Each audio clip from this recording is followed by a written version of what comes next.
삼국지에 유비와 제갈 공명이 등장하죠. 그런데 유비 그리고 제갈 공명하면 제일 먼저 생각나는 사자성어 하나가 있지 않습니까? 바로 삼고초려라는 사자성어죠. 여러분, 그런데 이 말이 어떻게 해서 생겨났는지 아세요? 유비가 제갈 공명을 설득시키려고 토끼 한 마리를 사냥해서 제갈 공명에게 가지고 갔어요. 정성스럽게 요리를 해서 제갈 공명에게 바쳤는데 제갈 공명은 쳐다보지도 않았습니다. 그래서 유비는 다시 한번 토끼를 사냥해서 이번에는 더 맛있게 요리를 해서 제갈 공명에게 또 한 번 바쳤어요. 그러나 제갈 공명은 이번에도 그 요리를 입에 대지도 않아요. 고민 끝에 유비는 마지막이라고 생각하고 다시 한번 토끼를 사냥해서 제갈 공명을 찾아갔습니다. 그리고 이번에는 자기 마음대로 요리하지 않고 먼저 제갈 공명에게 물었어요. 공명 선생님, 이 토끼를 어떻게 요리하면 좋겠습니까? 그러자 제갈 공명이 뭐라고 말한 줄 아세요? 삶고 졸여. 그래서 삼고초려라는 말씀이 생겨났다는 것이. 한 분도 안 웃네요. 너무 어려웠나요? 이해가 안 돼도 웃기려고 하는구나 하면 웃어주는 게 예의예요. 한번 웃어보십시오. 앞으로 여러분 삼고초려라는 말을 잊어버리지는 않을 거예요. 자, 제가 왜 설교 서두에 이런 우스갯소리를 합니까? 오늘 본문 속에도 예수님의 삼고초려에 대해 기록되어 있기 때문에 그래요. 제가 다시 한번 읽어볼게요. 이것은 예수께서 죽은 자 가운데서 살아나신 후에 세 번째로 제자들에게 나타나신 것이라. 예수님의 이 삼고초려는 누구를 위한 삼고초려입니까? 제자들을 위한 삼고초려예요.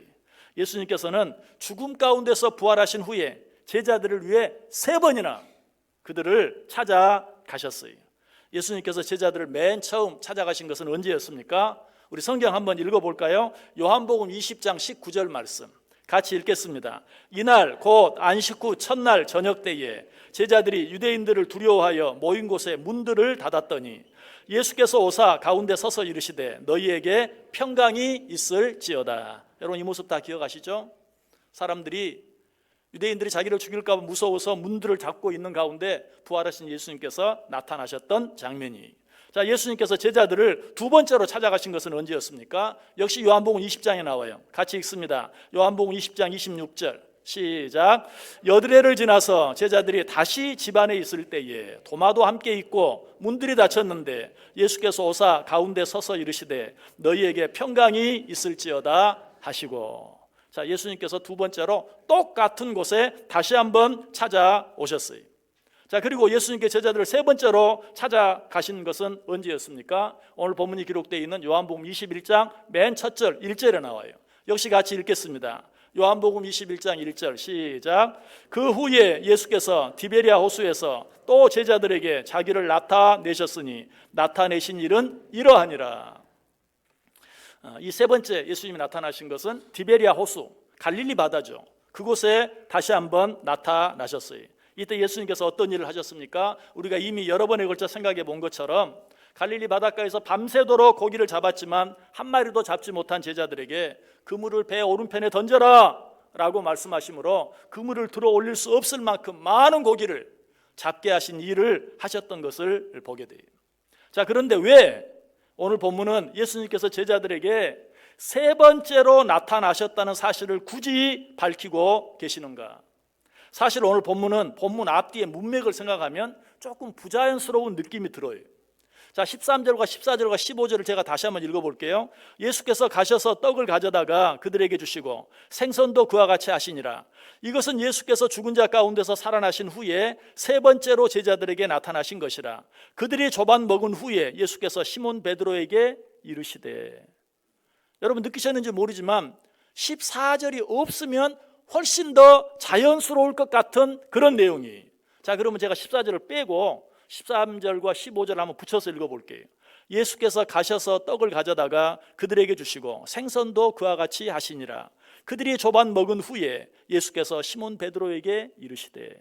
얼마나 자연스러워요. 식사를 하고 식사한 후에 이렇게 나오는 게 훨씬 자연스러운 거죠. 그런데 그들이 식사하도록 했다. 그리고 나서 이것은 예수님께서 제자들에게 세 번째 나타나신 것이다. 그리고 나서 조반 먹은 후에 왜 14절이 거기에 끼어들어야 했는가? 아마 거기에는 틀림없이 이유가 있을 것이. 왜?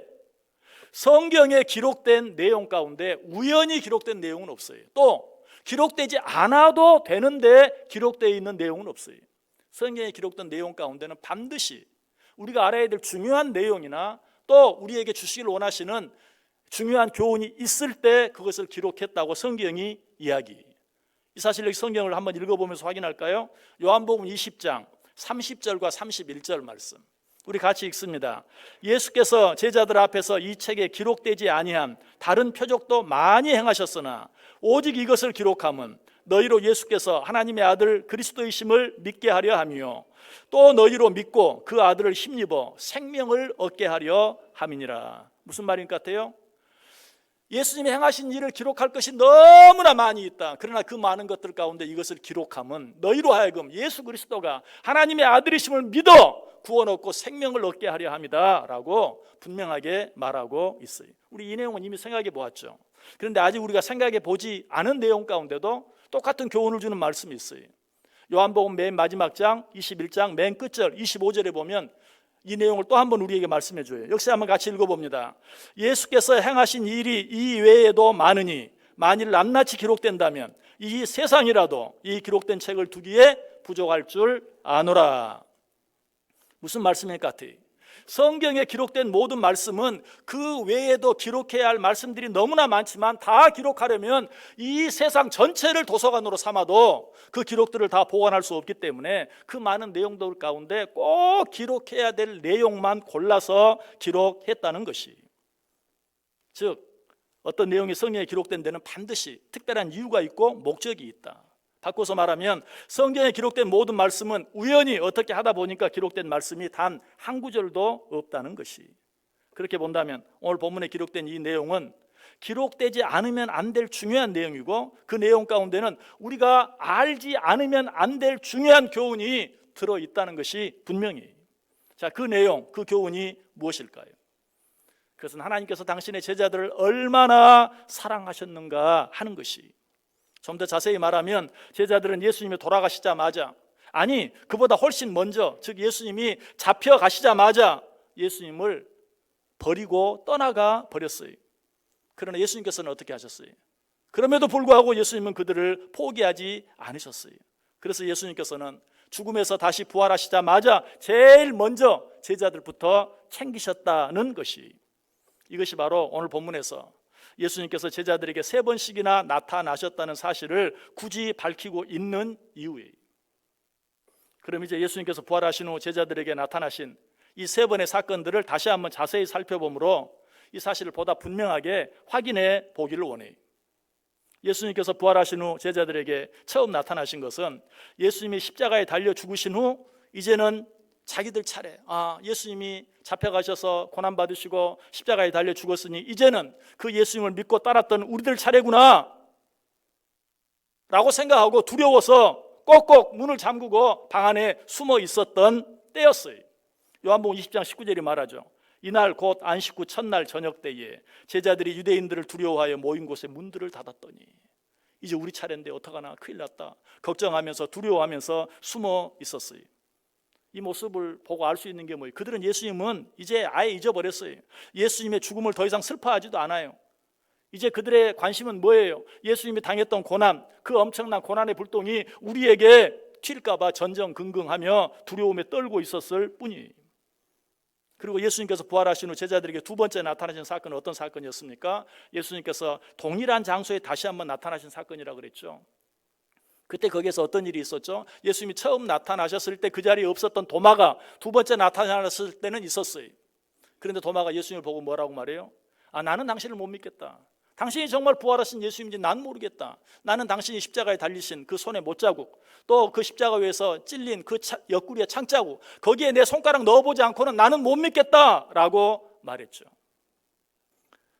그랬더니 예수님께서 뭐라고 말합니까? 그렇다면 네 손가락을 내 이 손의 못자국에, 내 옆구리의 창자국에 넣어 보고서라도 믿는 자가 되라. 여러분, 도마의 이런 모습을 보면서 여러분 어떤 생각하십니까? 야, 도마는 진짜 왜 이렇게 의심이 많을까? 부활하신 예수님이 지금 자기 앞에 서 있는데, 사실 이게 처음도 아니고 그 전에 벌써 나타났고 이제 2번째 나타나신 것인데 설령 자기가 처음 본 것이라 할지라도 어떻게 자기 앞에 서 있는 예수님을 부인할 수 있을까? 여러분 그렇게 생각하지 않으십니까? 그런데 여러분 어떨까요? 정말 도마만 그런 의심을 갖고 있었을까요? 저는 그렇게 생각하지 않아요. 예수님께서 부활하신 그 모습을 처음이 아니라 두 번째 본 거기 있는 모든 다른 사람들도 똑같이 그 마음속에 도마가 가졌던 그 의심의 마음이 있었을 거예요. 그런데 도마가 내가 당신 손에 그 못자국에 내 손가락 넣어보고 당신 그 옆구리에 창자국에 내 손가락 넣어보지 않고는 믿지 못하겠다라고 말했을 때 아마 거기 모인 다른 사람들, 아니 다른 제자들도 다 맞아, 그렇게 한번 확인해 볼 필요가 있겠지라고 생각했을 것이. 왜 그렇게 생각할 수 있습니까? 그들이 정말 예수님께서 처음 나타나셨을 때, 부활하신 예수님이 처음 나타나셨을 때 예수님이 부활하셨구나 하는 사실을 확실히 믿었다면 지금까지 거기 그 자리에 그렇게 모여 앉아 있을 리가 없어요. 그 안에 역시 두려운 가운데 문을 잠그고 숨어 있을 이유가 없어요. 어떻게 했을까요? 마치 사마리아 여인이 예수님을 인격적으로 만났을 때 자신의 생명과 관계된 물동이를 버려두고 동네로 뛰어들어가서 내가 만난 예수를 만나보라 라고 외쳤던 것처럼 그들도 예수님이 부활하셨다, 부활하신 예수님을 보라 라고 큰 소리로 증거했을 거예요. 그런데 예수님이 또 한 번 나타나셨을 때도 여전히 그 방 안에 문들을 잠그고 있는 그 모습을 보면 이들은 정말 부활하신 예수님을 보기는 보았지만 아직도 확실히 믿지 못했다는 사실을 알게 돼요. 여러분 이런 제자들의 모습, 이런 사람들의 모습을 예수님은 아셨어요.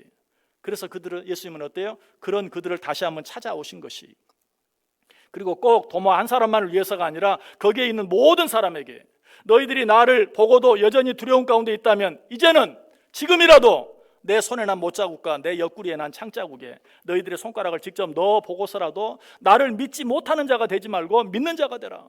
그래서 모든 두려움을 물리치고 담대하게 살라라고 말씀하고 있는 것이. 여러분 이 사실이 꼭 지나친 가정만이 아님을 우리는 부활하신 예수님께서 세 번째로 제자들에게 나타나신 사건을 통해서도 분명하게 알 수 있어요. 여러분 예수님께 제자들에게 세 번째로 나타나셨을 때 제자들은 무엇을 하고 있었습니까? 디베랴 호숫가에서, 갈릴리 바닷가에서 고기를 잡고 있었어요. 왜 그랬을까요? 부활하신 예수님이 이미 두 번이나 그들에게 직접 나타나셨어요. 그래서 한 번은 그의 손에 못자국과 옆구리에 창자국을 보여주셨고, 또 한 번은 그래도 믿지 못하겠다고 하는 자들에게 네 손가락을 내 손 못자국에, 네 손가락을 내 옆구리 창자국에 너 보고서라도 믿음 없는 자가 되지 말고 믿는 자가 되라고 말씀해 주시기까지 했어요. 그럼에도 불구하고 그들은 지금 뭘 하고 있어요? 예수님을 만나기 전에 하던 일, 갈릴리 바닷가에서 고기를 잡는 일을 계속하고 있었어요. 무엇보다도 예수님께서 제자들 앞에 세 번이나 나타나셨는데도 제자들이 그 예수님을 알아보지 못했어요. 요한복음 21장 4절에 나오죠. 날이 새어갈 때에 예수께서 바닷가에 서셨으나 제자들이 예수이신 줄 알지 못하는지라. 부활하신 예수님이 두 번이나 나타났어요. 그리고 세 번째 지금 나타나셨어요. 그런데 알아보지도 못해요. 특별히 예수님께서 오른쪽에 그물을 던져라 라고 해서 그들이 어떻게 되었죠? 그물을 들어 올릴 수 없을 만큼 많은 물고기를 잡았어요. 그렇다면 적어도 다른 사람 다 몰라도 베드로만큼은 그 부활하신 예수님을 알아보았어야 해요. 그러나 베드로도 그 예수님을 알아보지 못했죠. 그래서 사도 요한이 어때요? 사도 요한이 그래도 제일 먼저 알아보고 옆구리 쿡 찌면서 주님이셔. 그때사 예수님을 알아본 베드로의 모습. 이 모습을 통해서 어때요? 예수님이 첫 번째 나타나셨을 때도, 두 번째 나타나셨을 때도, 세 번째 나타나셨을 때도 그들은 여전히 부활하신 예수님을 믿지 못했어요. 여러분 이런 예수님의 제자들의 모습을 보면서 여러분 지금 어떤 생각하세요? 아니 예수님의 제자들은 왜 그 모양일까? 아니 다른 사람은 다 몰라도 수제자라고 하는 베드로까지 왜 그럴까? 여러분 그렇게 생각하지 않으십니까? 그러면서 혀를 껄껄 차고 있지 않아요? 그런데 이 시간 한번 생각해 볼 것은 나는 어떤가? 나는 그들과 다른가? 나 자신은 어떤지 한번 생각해 보아야 돼요. 여러분은 정말 부활하신 예수 그리스도를 믿습니까? 확실히 믿으십니까? 정말 믿으세요? 그런데 왜 그렇게밖에 신앙생활을 못하세요? 죽음 가운데서 사망 권세를 이기고 부활하신 예수님을 믿는 분들이 왜 그렇게밖에 살지 못하느냐고요.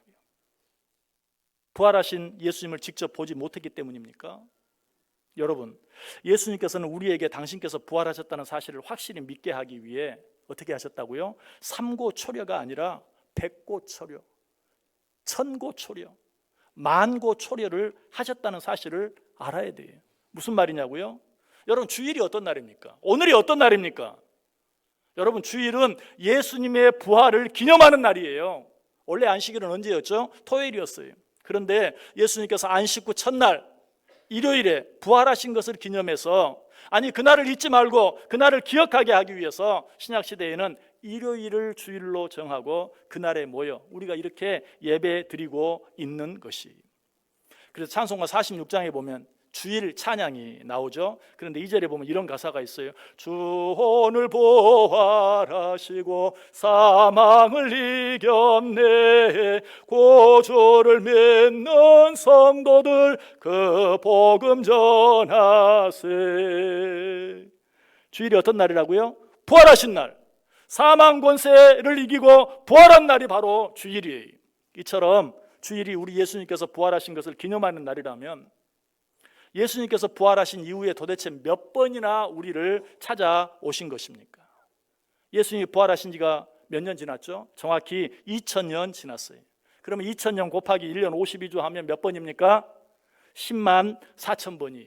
우리 목사님은 암삼도 잘해. 그렇게 생각하지 마세요. 다 전자계산기로 계산해 보았어요. 이 말이 무슨 말이에요? 예수님께서 우리를 적어도 10만 4천 번이나 찾아오셨다는 것이. 그 가운데 2000번은 또 어떤 날입니까? 그것으로도 모자라서 1년에 한 번 예수님이 부활하신 그날을 기념해서 부활주일로, 부활절로 지키잖아요. 그거는 그럼 지금까지 몇 번입니까? 모두 2000번이. 예수님께서 이처럼 우리에게 여러 번, 2000번, 아니 좀 더 많게는 10만 4천 번 이상 우리를 찾아오셨어요. 그럼에도 불구하고 우리는 아직도 예수님의 부활을 확실히 믿고 있지 못해요. 아니, 여러분 믿는다고 하셨죠? 그런데 왜 그렇게밖에 신앙생활을 하지 못하느냐고요. 그럼 왜 그렇게 염려하고 걱정하며 사시냐고요. 아니, 왜 그렇게 원망하고 불평하며 사냐고요. 뭐가 그렇게 무섭습니까? 뭐가 그렇게 두렵습니까? 정말 부활하신 예수 그리스도, 사망 권세를 이기고 부활하신 예수님을 내가 확실히 믿는다면 뭐 그렇게 불안하고 뭐 그렇게 두려워요? 정말 이 사실을 믿는 사람은 어떻게 살아야 할까요? 담대하게 살아야죠. 마치 어떤 사람처럼? 목숨이 2개인 사람처럼. 그렇게 사는 것이 부활하신 예수님을 믿는 믿음이. 정말 우리가 부활하신 예수님을 믿는다면 원망하고 불평할 필요도 없어요. 어떻게 살아야 돼요? 감사하며 찬송하며 살아야죠. 무엇보다 정말 우리가 부활하신 예수님을 믿는다면 하루하루 그저 기쁘게 감사하고 찬송하며 행복하게 살아야 되는 것이. 그럼에도 불구하고 그렇게 살고 있지 못한 우리들로 하여금 지금부터라도 그렇게 살게 해주시기 위해 우리를 위해 죽으셨다가 우리를 위해 사망 권세를 이기시고 부활하신 예수님께서 오늘도 지난 10만 4천 번 찾아온 것, 아니 적어도 2000번 이상 찾아온 것, 그것으로도 부족해서 오늘 또 한 번 우리를 찾아오신 것이.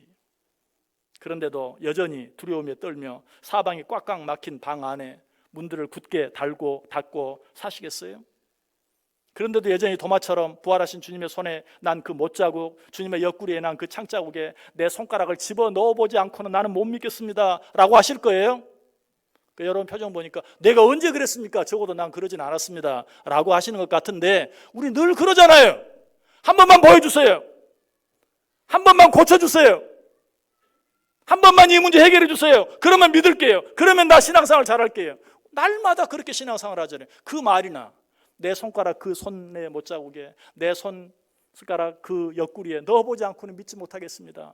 이 말하고 뭐가 다릅니까? 여러분, 오늘이 무슨 날이라고요? 예수님이 부활하신 날이에요. 이 귀한 날에 주님께서 우리를 또 한 번 찾아와 주셨어요. 그리고 우리에게 또 한 번 물으세요. 뭐라고? 우리 성경 같이 한번 읽어봅니다. 요한복음 11장 25절 26절 말씀 같이 읽겠습니다. 예수께서 이르시되 나는 부활이요 생명이니 나를 믿는 자는 죽어도 살겠고 무릇 살아서 나를 믿는 자는 영원히 죽지 아니하리니 이것을 내가 믿느냐? 다시 한번 묻습니다. 우리를 위해 이 땅에 오시고 우리를 위해 십자가에 달려 죽어주신, 그래서 우리를 위해 사망 고세를 이기시고 부활하신 예수님을 확실히 믿으십니까? 믿으십니까? 그럼 이제 어떻게 사시겠어요? 영원히 죽지 않을 것을 믿는 자들답게 사세요. 담대하게 사시고 기쁘게 사시고 찬송하며 사시고 행복하게 사세요. 정말 예수님을 믿지 않는 자들, 그래서 예수님의 부활을 믿지 않는 자들과는 뭐가 달라도 다른 삶을 살아야 돼요. 그것이 예수 그리스도의 부활을 믿는 자들의 삶이. 오늘 이후, 이 주일 이후, 주님의 부활을 기념하는 이 주일 이후 저와 여러분의 삶은 정말 예수님을 믿지 않는 자들과는 확실히 다른, 정말 주님이 보실 때 기뻐하실 만한, 항상 기쁘게, 항상 감사하게, 항상 찬송하며 살아가는 저와 여러분 다 될 수 있기를 주님의 이름으로 간절히 축원합니다.